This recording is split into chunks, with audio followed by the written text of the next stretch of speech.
দ্রব্যমূল্যের ঊর্ধ্বগতিতে নাভিশ্বাস উঠেছে সাধারণ মানুষের জীবনে। জিনিসপত্রের দাম, বাড়ি ভাড়া, শিক্ষা, চিকিৎসা আর যাতায়াত সব মিলিয়ে বাড়ছে জীবনযাপনের খরচ। আয় বাড়লেও তা পাল্লা দিতে পারছে না বাড়তি ব্যয়ের সঙ্গে।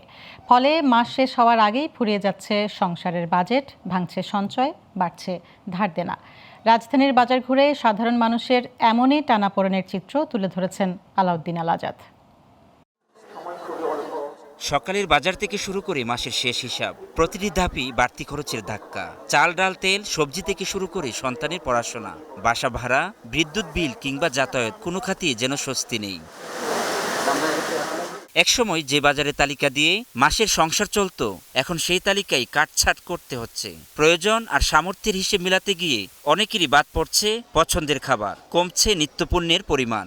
আমাদের তো ইনকাম সোর্স কম, কিন্তু বাজারে আসলে খরচ বেশি হয়ে যায়। বাজার এভাবে থাকলে তো বাস্তবে যারা চাকরি করে তাদের জন্য খুবই কষ্টসাধ্য। দ্রব্যমূল্যের দামের যে ঊর্ধ্বগতি, সেক্ষেত্রে জীবন ধারণ করা অনেক কঠিন হয়ে গিয়েছে। ধরেন সবজি থেকে শুরু করে মাছ, মাংস সবকিছু তো দ্বিগুণ দাম বেড়ে গিয়েছে। শুধু বাজারের খরচ নয়, সংসারের বড় বোঝা হয়ে দাঁড়িয়েছে বাড়ি ভাড়া, শিক্ষা ও চিকিৎসা ব্যয়। মাসিক আয়ের বড় একটি অংশ যদি খাবার আর বাসা ভাড়াতেই চলে যায়, তাহলে জরুরি প্রয়োজন কিংবা ভবিষ্যতের জন্য সঞ্চয় থাকবে কোথায়? বাধ্য হয়েই কেউ ভাঙছেন জমানো টাকা, কেউ করছেন ধার দেনা। আর এভাবেই কমছে পরিবারের সঞ্চয়, বাড়ছে অনিশ্চয়তা। মূলত সিন্ডিকেট যদি এটা কন্ট্রোলে থাকে, এটা দ্রব্যমূল্যের দাম নিয়ন্ত্রণে রাখা সম্ভব, আর এককভাবে কিছু সম্ভব না। বাজার মনিটরের একমাত্র দায়িত্ব হলো মেলারদের দ্বারা। তার মধ্যে চিকন চাউল, নাদির চালের দাম বাড়তি। তো মানুষ তো হিমসুক খাইতেছে, পোলার চাল কিনতে এলে বলে পোলার চালের দাম কেন, উত্তর তো আমাদের কাছে নাই। জীবনযাত্রার ব্যয় বাড়ছে প্রতিনিয়ত, কিন্তু সীমিত আয়ের মানুষের সামর্থ্য বাড়ছে না।